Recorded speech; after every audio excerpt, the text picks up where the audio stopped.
Good morning, welcome to V3 news. లక్ష్యం సమాజహితం. నేను Emilia. బులెటిన్ల ముందుగా హెడ్లైన్స్ చూద్దాం. NCEME ఆధ్వర్యంలో రోబోటిక్స్ పోటీలు. కరోనా కాలంలో రోబోల పాత్ర కీలకమన్న గవర్నర్.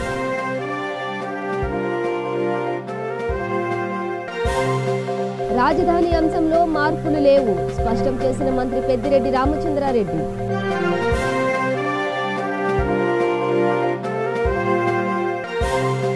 ఎమ్మెల్యే గాదరి కిషోర్ కు ప్రముఖుల పరామర్శ. గాదరి మారయ్యకు నివాళులర్పించిన మంత్రి.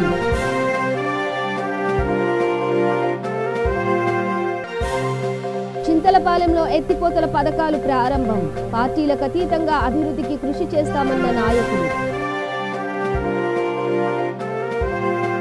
డీటెయిల్స్ చూస్తే భవిష్యత్తులో వివిధ రంగాల్లో రోబోటిక్స్ కీలక పాత్ర పోషించనున్నాయని గవర్నర్ తమిళిసై సౌందరరాజన్ పేర్కొన్నారు. భారత ఫోర్ట్ లిమిటెడ్ సహకారంతో military college of electronics and mechanical engineering ఆధ్వర్యంలో 2 రోజుల పాటు రోబోథాన్ పేరిట ఇంటర్ కాలేజ్ రోబోటిక్స్ పోటీలు 2021 నిర్వహించారు. ఈ పోటీల్లో విజేతలకు బహుమతి ప్రధాన కార్యక్రమం తిరుమలగిరిలోని NCEME ఆడిటోరియంలో నిర్వహించారు. ఈ కార్యక్రమానికి ముఖ్య అతిథిగా గవర్నర్ హాజరయ్యారు. రక్షణ, వైద్య రంగంలో రోబోటిక్స్ కీలకంగా మారతాయని అన్నారు. పాత వాటి నుంచే కొత్త విషయాలను అకలింపు చేసుకుంటూ నూతన ఆవిష్కరణల తయారు చేయవచ్చని సూచించారు.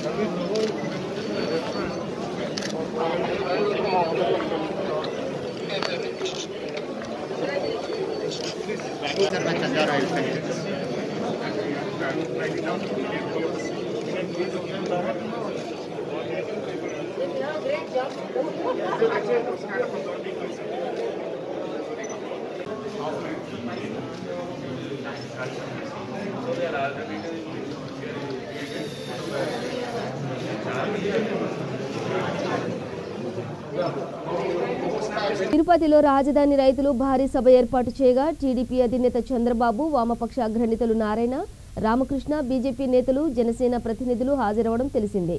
దీనిపై ఏపీ మంత్రి పెద్దిరెడ్డి రామచంద్రారెడ్డి స్పందించారు. నైతిక విలువలకు తిలోదకాలిచ్చి పార్టీలన్నీ ఏకతాటిపై వచ్చాయని అన్నారు. సీఎం జగన్ను పదవి నుంచి దింపాలన్న లక్ష్యంతో టీడీపీ, బీజేపీ, వామపక్షాలు, కాంగ్రెస్ ఒకే వేదికపైకి వచ్చాయని, చరిత్రలో ఇలా ఎన్నడూ లేదని వ్యాఖ్యానించారు. ఎన్ని పార్టీలు వచ్చినా వైసీపీ ఒంటరిగానే బరిలో దిగుతుందని స్పష్టం చేశారు. ఏపీకి 3 రాజధానులు అన్నదే తమ నిర్ణయమని, అందులో ఎలాంటి మార్పు లేదని పెద్దిరెడ్డి స్పష్టం చేశారు. ఒక తప్పు చేసావు ఆ రోజు, మేము ఇది సైబర్ సిటీ అన్నావు, ఆ రోజు హైటెక్ సిటీ అని చెప్పావు. ఒకే ప్రాంతంలో డెవలప్ చేసావు. ఒకే సామాజిక వర్గానికి సంబంధించిన వారందరూ కూడా అక్కడ భూములన్నీ కూడా కొని వేల కోట్లకు పడిగెత్తారు. ఆ విధంగానే ఇక్కడ కూడా దురాలోచన చేసి నువ్వు ఈ ప్రయత్నం చేసావు. ఈ ప్రయత్నం జరగలేదు కాబట్టి ఈరోజు దాన్ని పరిరక్షించుకోవాలా, మళ్ళీ మనం అధికారంలోకి వచ్చేదాకా దాన్ని మనం కాపాడుకుంటే తర్వాత మనం ఏమైనా చేయొచ్చు అని ఆలోచన చేస్తాను. నువ్వు అధికారంలోకి వచ్చే పరిస్థితి లేదు, అక్కడ ఆ భూములను పరిరక్షించుకునే పరిస్థితి కూడా లేదు. ఒకవేళ కోర్టు మీద ఆధారపడి మీరు కోర్టు ఒకే రాజధాని ఉండాలని ఇస్తారని చెప్పి చెప్తానే ఆయన చెప్పాడు ఇందాక డయాస్ మీద. న్యాయస్థానం నుంచి దేవస్థానం దాకా పాదయాత్ర చేశారని అంటే న్యాయస్థానం ఆయనకు మద్దతు ఇస్తూ ఉంది, వెంకటేశ్వర స్వామి కూడా మద్దతు ఇస్తూ ఉంటారు. మాకెవరు ఇవ్వడం లేదు. అంచేతే నేను ఒకటే మీ అందరికీ కూడా మనవి చేస్తూ ఉన్నా, ఈ రాష్ట్ర ప్రజలకందరికీ కూడా మనవి చేస్తూ ఉన్నా, ఇది రైతు ఉద్యమం అనేది బూటకమైన ఉద్యమము. ఇక్కడ రైతులు ఎవరూ లేరు. ఇక్కడంతా కూడా అక్కడ భూములను కొన్న వ్యక్తులు ఆ భూముల మీద రేట్లన్నీ పడిపోయినాయనే నిరాశతో, నిస్పృహతో ఈ పాదయాత్ర చేశారు. ఆ పాదయాత్ర తెలుగుదేశం పార్టీ ఆధ్వర్యంలో జరిగిందని చెప్పి ఈరోజు మనకు తేట తెల్లమైతే ఉంది. చంద్రబాబు నాయుడు మాట్లాడే మాటలు బట్టి అక్కడున్న తోక పార్టీలన్నీ కూడా వారు ఆ కలయిక అనైతికం. ఎందుచేతంటే అన్ని పార్టీలు కలిసినా కూడా అనైతికమని ఎందుకు చెప్తా ఉన్నానంటే, కేవలం వైఎస్ఆర్ కాంగ్రెస్ పార్టీని ఎదిరించాలా, జగన్మోహన్ రెడ్డి గారిని పదవి నుంచి తప్పించాలా అని చెప్పి ఆలోచన చేసే వ్యక్తులే ఆ పార్టీల రిప్రజెంటేటివ్లుగా అక్కడ ఉన్నారు. కాంగ్రెస్ పార్టీలో తులసిరెడ్డి అతను ఏమైనా కాంగ్రెస్ పార్టీకి ఎప్పుడైనా సేవ చేశాడా, లేదా కాంగ్రెస్ పార్టీలో ఆయనకి ఏమైనా బలమైన ఏదైనా మద్దతు ఉందా ప్రజల దగ్గర నుంచి? ఇలాంటి వ్యక్తులే అందరూ కూడా అక్కడ మాట్లాడుతూ ఉండేది. మరి మా దగ్గర ఎంపీగా గెలిచాడు. మమ్మల్ని తిట్టి, మా నాయకుడిని తిట్టి మళ్ళీ తెలుగుదేశం పార్టీకి మద్దతుగా ఈరోజు బీజేపీకి మద్దతుగా నిలిచాడు. ఆయన కేవలం ఎందుకు ఆయన మీద ఉన్న కేసుల నుంచి బయటపడడం కోసం ఆయన బ్యాంకులను మోసం చేసి 1000 కోట్లు దోపిడీ చేసుకున్నాడు, అప్పులు తీసుకొని. అవన్నీ కూడా కాపాడుకోవడం కోసం బీజేపీతో జతకట్టాడు. ఈరోజు వచ్చి ఆయన కూడా మాట్లాడుతున్నాడు రఘురామరాజు గారు. ఇలాంటి వ్యక్తులందరూ చంద్రబాబుతో కలిసి మాట్లాడుతున్నారంటే కేవలం ఇది ఈరోజు బట్టబయలైంది ఏంటంటే ఇది ఒక కుట్రపూరితంగా జరిగింది. అక్కడ కేవలం రాజధాని కావాలని వాళ్ళు కోరుతూ ఉండేది ఆ భూముల పరిరక్షణ కోసం, ఆ భూముల రేట్లు పడిపోకుండా చూసుకోవడం కోసం తప్ప ప్రజల మీద కానీ ఈ రాష్ట్రం మీద కానీ వారికి విశ్వాసం లేదు కాబట్టి వాళ్ళు కేవలం దీన్ని ఒక పంతుగ్రహంలో జరిగిందని చెప్పి ఈరోజు మనకు ఆ తేట తెల్లమైతే ఉంది. చంద్రబాబు నాయుడు మాట్లాడే మాటలు బట్టి అక్కడున్న తోక పార్టీలన్నీ కూడా వారు ఆ కలయిక అనైతికం. ఎందుచేతంటే అన్ని పార్టీలు కలిసినా కూడా అనైతికమని ఎందుకు చెప్తా ఉన్నానంటే కేవలం వైఎస్ఆర్ కాంగ్రెస్ పార్టీని ఎదిరించాలా, జగన్మోహన్ రెడ్డి గారిని పదవి నుంచి తప్పించాలా అని చెప్పి ఆలోచన చేసే వ్యక్తులే ఆ పార్టీల రిప్రజెంటేటివ్లుగా అక్కడ ఉన్నారు. కాంగ్రెస్ పార్టీలో తులసిరెడ్డి అతను ఏమైనా కాంగ్రెస్ పార్టీకి ఎప్పుడైనా సేవ చేశాడు. దొంగతుర్తి ఎమ్మెల్యే గాదరి కిషోర్ కుమార్ తండ్రి గాదరి మారయ్య పార్థివ దేహానికి పలువురు ప్రముఖులు నివాళులర్పించారు. మంత్రి జగదీష్ రెడ్డి గాదరి మారయ్య భౌతిక కాయానికి నివాళులు అర్పించి కుటుంబ సభ్యులకు ప్రగాఢ సానుభూతి తెలిపారు. గాదరి మారయ్య మృతి పట్ల ఎంపీ బడుగుల ఎమ్మెల్సీ గుత్తా సుఖేందర్ రెడ్డి, ఎమ్మెల్యేలు కంచెర్ల భూపాల్ రెడ్డి, చిరుమర్తి లింగయ్య, నోముల భాగత్ జడ్పీ చైర్మన్లు బండా నరేందర్ రెడ్డి, గుజ్జ దీపిక, మాజీ ఎమ్మెల్యేలు కుసుకుంట్ల ప్రభాకర్ రెడ్డి, వేముల వీరేశం సంతాపం తెలిపారు.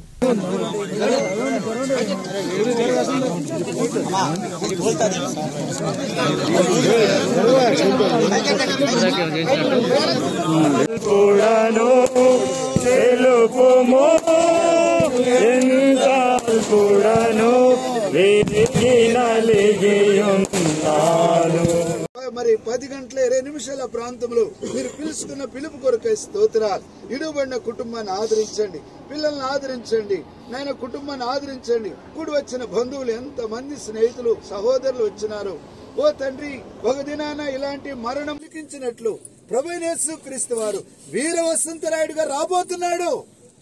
రెండవ రాకడలో వీర వసంతరాయుడుగా సమస్తాన్ని జయించి ఆయన వస్తున్నప్పుడు ప్రియులారా ప్రభువునిగా భూస్థాపన కార్యక్రమాన్ని ఈ దేహాన్ని మంటిగా అప్పగిస్తుంటున్నాం. నువ్వు మంట నుండి తీయబడ్డావు కాబట్టి నువ్వు తిరిగి మంటలో చేర్చబడదువని కనుకనే ప్రియులారా ఈ క్షయమైనటువంటి దేహము ఒక దినాన్ని అక్షయ ధరించుకోబోతుంది. నేను ఈ మర్త్యమైన దేహము ఒక దినాన్ని అమృత ధరించుకుని విశ్వాసంతో ఈ దేహాన్ని మట్టిగా అప్పగిస్తూ నేను ఈ కుటుంబాన్ని మీరే ఆదరించి బలపరచమని యేసు ప్రభువా ధన్యకరమైన నామములో ప్రార్థించి ఏడుకుంటున్నాం తండ్రి. కాబట్టి మరణం నుండి మనం తప్పించుకోలేం.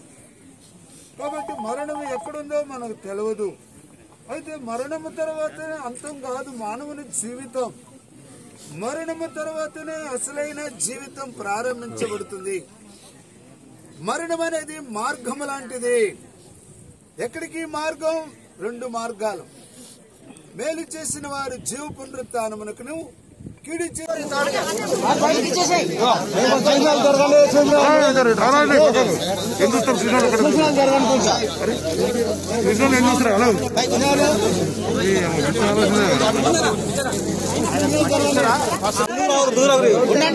మీరు ఎవరేదో పాస్టర్ గారు వేసిన తర్వాత పూలు ఉంటాయండి అంతే. రాగాలి పక్క అన్నా చూసిన పక్క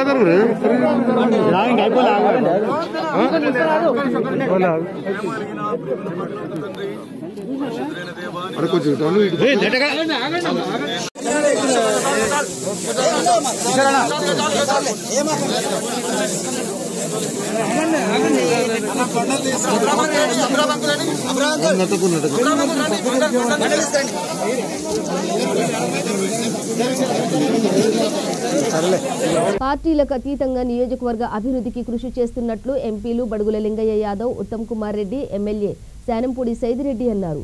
సూర్యాపేట జిల్లా చింతలపాలెం మండలంలో సుమారు 70 కోట్లతో నిర్మించిన ఎత్తిపోతల పథకాలను వారు ప్రారంభించారు.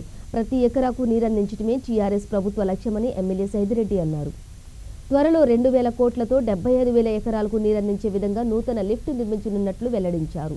తాను ఎన్నికల ముందు ఇచ్చిన హామీలను ఎమ్మెల్యే అయ్యాక 99% నెరవేర్చినట్లు తెలిపారు. రైతులు ప్రత్యామ్నాయ పంటలపై దృష్టి సారించాలని సూచించారు.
కొంతమంది కొత్త కొత్త పిల్లలు తెలియపోయిండొచ్చు కానీ సైలెంట్ అడిగి చెప్తారా ఎవరు ఎంపీ అడగండి. మీరు ఏ పార్టీలో ఉన్నా మీ ఎమ్మెల్యే మంత్రిగా టీఆర్ఎస్ ప్రభుత్వ ప్రజా వ్యతిరేక పాలనకు చమరగీతం పాడే రోజులు దగ్గర పడ్డాయని పటాన్చేరు మాజీ ఎమ్మెల్యే బీజేపీ నేత నందీశ్వర్ గౌడ్ అన్నారు. ఎమ్మెల్యే గూడెం మహిపాల్ మంత్రి హరీష్ రావుతో కలిసి చేస్తున్నటువంటి భూకుంభకోణాలు అవినీతిపై సీబీఐ విచారణ చేపట్టాలని ఆయన డిమాండ్ చేశారు. Ameenpur municipality councillor Ramesh BJP తీర్థం పుచ్చుకోనున్న సందర్భంగా ఆయన మీడియాతో మాట్లాడారు. టీఆర్ఎస్ ప్రభుత్వ విధానాలపై నిప్పులు చెరిగారు. హరీష్ రావు పెద్ద ల్యాండ్ మాఫియాగా మారారని దుయ్యబట్టారు. ఎమ్మెల్యే గూడెం మహిపాల్ రెడ్డి అక్రమాస్తులపై సీబీఐ విచారణ జరిపించాలని డిమాండ్ చేశారు. నరేందర్ రెడ్డి గారు, మా సోదరి జయశ్రీ గారు, రామకృష్ణ గారు రేపు జరగబోయే కార్యక్రమాల విషయంలో చాలా క్లుప్తంగా మరి భారతీయ జనతా పార్టీ ఎందుకు ఈ జాయినింగ్స్ అవుతా ఉన్నాయని కూడా వాళ్ళు చెప్పడం జరిగింది. ఇవాళ దేశంలో దేశ రక్షణ కొరకు, దేశంలో 138 కోట్ల జనాభా కొరకు, వాళ్ళ శ్రేయస్సు కొరకు మరి పాటు పడుతున్నటువంటి పార్టీ ఇవాళ దేశంలో ఏదంటే భారతీయ జనతా పార్టీ. మరి దాని కొరకే ఇవాళ నరేంద్ర మోడీ గారు ప్రధానమంత్రి అయిన తర్వాత ఇవాళ దేశంలో ఎక్కడ లేనటువంటి అభివృద్ధి ఇవాళ ఒకరోజు నేషనల్ హైవేస్లో 40 కిలోమీటర్ల వరకు ప్రతిరోజు 40 కిలోమీటర్లు ఒక టార్గెట్ పెట్టుకొని ఇవాళ 40 కిలోమీటర్లు కంప్లీట్ చేయడం జరుగుతూ ఉంది. ఇవాళ ఎక్కడ రోడ్లు చూసినా మరి ఇవాళ ఎక్కడ రోడ్లు చూసినా, ఎక్కడ అభివృద్ధి చూసినా ఇవాళ పెద్ద పెద్ద పరిశ్రమలు కానివ్వండి, ప్రాజెక్టులు కానివ్వండి, ఇవాళ దేశంలో ఇవాళ నరేంద్ర మోడీ గారు ప్రధానమంత్రి అయిన తర్వాత మరి భారతీయ జనతా పార్టీ అధికారంలోకి వచ్చిన తర్వాత 2014 నుండి మరి 7 సంవత్సరాల్లో మరి ఎంత అభివృద్ధి జరిగిందో ప్రజలు గమనిస్తూ ఉన్నారు. అది గమనించే మరి నరేంద్ర మోడీ గారి పైన ఒక విశ్వాసం కలుగుతుంది ప్రజలకు అందరికీ కూడా. అరే ఇవాళ మోడీ గారి ప్రభుత్వము ఇవాళ భారతీయ జనతా పార్టీ ఇవాళ దేశ రక్షణ కొరకు, దేశం కొరకు పాటుపడుతున్నటువంటి పార్టీ కాబట్టి ఇవాళ చాలామంది నాయకులు, పెద్ద పెద్ద నాయకులు, పెద్ద పెద్ద రాష్ట్ర ముఖ్యమంత్రులు, మాజీ ముఖ్యమంత్రులు ఇవాళ దేశంలో ఉన్నటువంటి పెద్ద పెద్ద నాయకులు కూడా ఆకర్షితులై ఇవాళ భారతీయ జనతా పార్టీలో చేరడం జరుగుతుంది. దాంట్లో భాగంగానే ఇక్కడ తెలంగాణలో కూడా ఈ అవినీతి పరిపాలనకు, కుటుంబ పరిపాలనకు మరి ఇవాళ దేశంలో నడుస్తున్నటువంటి ఇవాళ రాష్ట్రంలో నడుస్తున్నటువంటి ఈ అవినీతి పరిపాలనను అంతం చేయడానికి మరి విసిగెత్తిపోయారు ప్రజలు కానీ నాయకులు కానీ ఇక్కడ ఉన్న వాళ్ళందరూ కూడా ఈ రాష్ట్ర ప్రభుత్వం పైన కేసీఆర్ పైన మరి విసిగెత్తిపోయి ఇవాళ అన్ని పార్టీల్లో ఇవాళ టీడీపీ కానీ కాంగ్రెస్ కానీ టీఆర్ఎస్ కానీ వీళ్ళందరూ కూడా మరి బీజేపీ వైపు బీజేపీ పైన ఉన్నటువంటి మరి చేస్తున్నటువంటి అభివృద్ధి కార్యక్రమాల వైపు మోడీ గారి పైన నమ్మకంతో ఇలా భారతీయ జనతా పార్టీలో మరి కలవడానికి ఉత్సాహంగా ముందుకు వస్తూ ఉన్నారు ఇలా తెలంగాణలో. ముఖ్యంగా మీరు చూస్తూ ఉన్నారు, ఇలా గమనిస్తూ ఉన్నారు, ఇలా రాష్ట్రంలో మరి మొత్తం ల్యాండ్ మాఫియా నడుస్తూ ఉంది ఇక్కడ. అదేవిధంగా లిక్కర్ మాఫియా. ఖమ్మం జిల్లా పాలేరు నియోజకవర్గంలోని పలు గ్రామాల్లో దెబ్బతిన్న మిర్చి పంటలను సిపిఎం పార్టీ నాయకులు సందర్శించారు. వైరస్ వలన పంట దెబ్బతిన్న మిర్చి రైతులను ఆదుకోవాలని కోరారు. సోమవారం ఖమ్మం మిర్చి యార్డులో మిర్చి రైతుల కోసం ధర్నా నిర్వహిస్తామని తెలిపారు. జిల్లాలో పంట నష్టపోయిన 6 మంది రైతులు ఆత్మహత్యలు చేసుకున్నారని, ప్రభుత్వం ముందుకొచ్చి ఆదుకోకపోతే ఇంకా చాలా ఆత్మహత్యలు జరిగే పరిస్థితి ఉంటుందని అన్నారు. మిర్చి రైతులకి ప్రభుత్వం అండగా ఉండి న్యాయం చేయాలని కోరారు. ఈరోజు ఖమ్మం రూరల్ మండలం కాసిరాయగూడెం, వెంకటాయపాలెం ఈ గ్రామాల్లో మిర్చి తోటలని సిపిఎం పార్టీ తెలంగాణ రైతు సంఘం బృందాలు పర్యటన చేయడం జరిగింది. మిర్చి పంటలు పూర్తిగా దెబ్బతిన్నాయి. ఖమ్మం జిల్లాలో 1,10,000 ఎకరాల్లో మిర్చి పంటలు వేసిన రైతులు వైరస్ సోకి తీవ్రంగా పంటలు దెబ్బతిని ఆందోళన పడుతూ ఉన్నారు. ఇప్పటికే రైతుకి ఎకరానికి 1,00,000 నుంచి 1,30,000 రూపాయల దాకా పెట్టుబడి ఖర్చు అయింది. ఈ వైరస్ వల్ల ఎన్ని ప్రయోగాలు చేసినప్పుడు పంటలు రక్షించే అవకాశం లేకుండా పోయింది. ప్రభుత్వం మిర్చి రైతుల సమస్యని ప్రకృతి వైపరీత్యంగా భావించి మిర్చి రైతులను ఆదుకోవాలని చెప్పి డిమాండ్ చేస్తూ వాళ్ళ సిపిఎం పార్టీ జిల్లా వ్యాప్తంగా ఈ కార్యక్రమం నిర్వహిస్తూ ఉంది.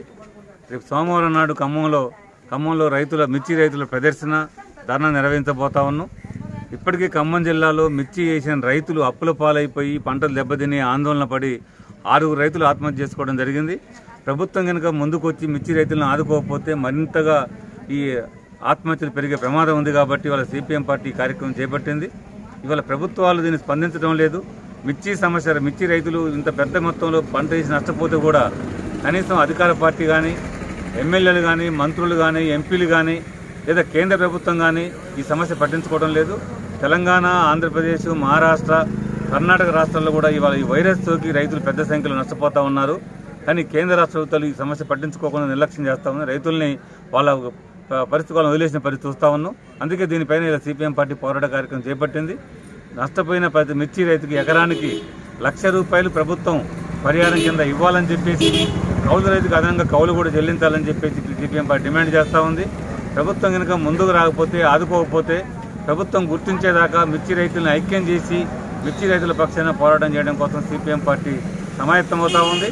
అట్లాగే ప్రభుత్వం ఇలా కేంద్రం కానీ రాష్ట్రం కానీ వాళ్ళ పరస్పరం రైతుల గురించి అనేక మాటలు చెబుతూ ఉన్నారు. కానీ ఇద్దరు కూడా కలిసి రైతులు ముంచే కార్యక్రమం తీసుకుంటా ఉన్నారు. వరి సమస్య మీద కూడా చాలా రకాల రైతులను గందరగోళం చేస్తూ ఉన్నారు. వరి పంట వేయొద్దని చెప్పేసి కేంద్రం చెప్పిందని రాష్ట్ర ప్రభుత్వం చెబుతూ ఉంది. రాష్ట్రంతో మేము ఆ మాట చెప్పలేదని చెప్పేసి కేంద్ర ప్రభుత్వం బీజేపీ చెబుతూ ఉంది. కానీ ఇద్దరు కలిసి రైతులని ఆందోళన గురి చేస్తూ ఉన్నారు. పంటలు కొనుగోలు చేయడం లేదు. ధాన్యం కేంద్రాల్లో కూడా వేసిన ధాన్యాన్ని కొనుగోలు చేయకుండా నిర్లక్ష్యం చేస్తూ ఉన్నారు. అందుకే ఈ సమస్య మీద కూడా సిపిఎం పార్టీ ఆందోళన చేస్తూ ఉంది. ఇలా బీజేపీ, టీఆర్ఎస్ పార్టీలు, ప్రభుత్వాలు ఈ రైతు నాటకాన్ని పక్కన పెట్టి రైతులను ఆదుకోవడం కోసం ముందుకు రావాలని చెప్పి కోరుతా ఉన్నాం. లేకుంటే రైతులు ఒక ఆగ్రహానికి ప్రభుత్వాలు గురవుతాయని చెప్పేసి మేము హెచ్చరిక చేస్తా ఉన్నాం. ఏదేమైనా మిర్చి రైతులను ఆదుకోవడం కోసం ముఖ్యంగా తెలంగాణ ప్రభుత్వం ముందుకు రావాలి. స్పష్టమైన ప్రకటన. యాదాద్రి భువనగిరి జిల్లా రామన్నపేట మండలం ఇంద్రపాలెం నగరం గ్రామంలో కొండపై వెలిసిన శ్రీ హరిహరపుత్ర అయ్యప్ప స్వామి మహామెట్ల పూజ కార్యక్రమం ఘనంగా నిర్వహించనున్నారు. పూజారి శబరి ఆధ్వర్యంలో పూజా కార్యక్రమం జరగనుంది. ఉమ్మడి జిల్లా నలుమూలల నుండి భక్తులు, అయ్యప్ప దీక్షాపరులు అధిక సంఖ్యలో హాజరవుతారని నిర్వాహకులు తెలిపారు. ప్రతి ఒక్కరూ ఇంద్రపాల నగరం అయ్యప్ప కొండపైన పూజకు హాజరై స్వామివారి కృపకు పాత్రుడు కావాలని అయ్యప్ప భక్తుల బృందం కోరారు.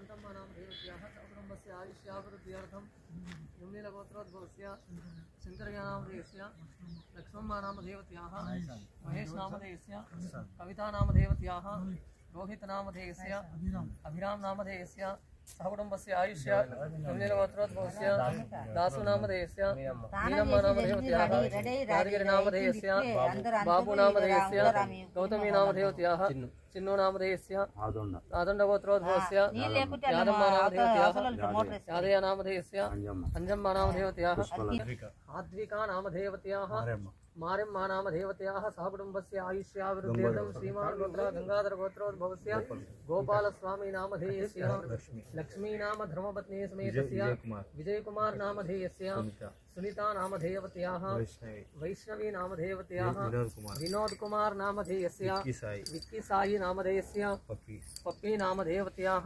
सहकुटुम्बस्य आयुष्याभिवृद्ध्यर्थम् अक्षन्तलगोत्रोद्भवस्य गुङ्गडि श्रीरामुलनामधेयस्य पद्मानाम धर्मपत्नी समेतस्य विजयकुमारनामधेयस्य मौनिकानामधेयवत्याः विश्वानामधेयस्य रेवन्तनामधेयस्य नवीनकुमारनामधेयस्य नीलिमानामधेयवत्याः दाक्षायनीनामधेयवत्याः श्रीकान्तनामधेयस्य आयुष्याभिवृद्ध्यर्थं पडिगशिलगोत्रोद्भवस्य पल्लेर्ल श्रीनिवासनामधेयस्य ममतानाम धर्मपत्नी समेतस्य यशवन्तनामधेयस्य गायत्रीनामधेयवत्याः सावित्रम्मानामधेयवत्याः सहकुटुम्बस्य आयुष्याभिवृद्ध्यर्थम् अंदर చెప్పనవిలే కూడా पाण्डवलगोत्रोद्भवस्य रघु नरसिंहनामधेयस्य अंडालुनाम धर्मपत्नी समेतस्य विजयभास्कर ఆదిలాబాద్ జిల్లా బోధ్ మండలం పెద్దర్లగుట్ట హనుమాన్ ఆలయంలో గ్రామస్తులు ప్రత్యేక పూజలు నిర్వహించారు. పిఎసిఎస్ చైర్మన్ కదం ప్రశాంత్ ఆధ్వర్యంలో అన్నదానం నిర్వహించారు.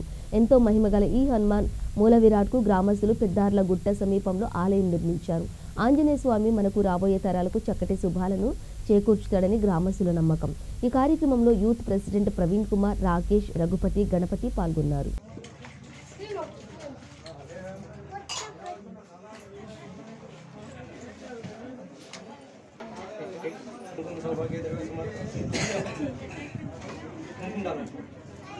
समर्पयामि हरिद्राकुंकुम सौभाग्यद्रव्य समर्पयामि अक्षतं समर्पयामि पुष्पं समर्पयामि नैवेद्यं धूपं दीपं समर्पयामि गुरुब्रह्मा गुरुदेवो महेश्वरा गुरुः साक्षात् परब्रह्म तस्मै श्री गुरुभ्यो नमः सर्वमंगलमांगल्ये शिवे सर्वार्थसाधके शरण्ये त्र्यंबके गौरी नारायणी नमस्ते शक्कर रखो सामने नैवेद्य ऊपर नहीं नीचे रखो नैवेद्यम पानी नीरू सामने पानी शक्कर रखे दोबारा रखो नैवेद्यम समर्पयामि धूपं दीपं समर्पयामि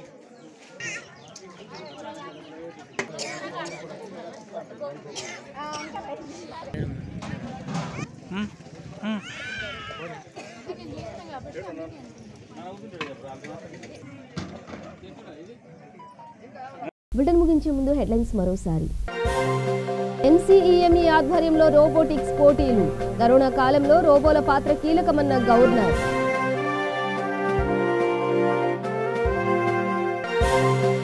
రాజధాని అంశంలో మార్పులు లేవు స్పష్టం చేసిన మంత్రి పెద్దిరెడ్డి రామచంద్రారెడ్డి.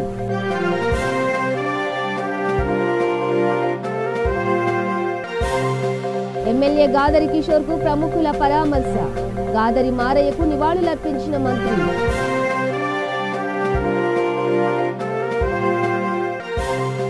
చింతలపాలెంలో ఎత్తిపోతల పథకాలు ప్రారంభం. పార్టీలకు అతీతంగా అభివృద్ధికి కృషి చేస్తామన్న నాయకులు.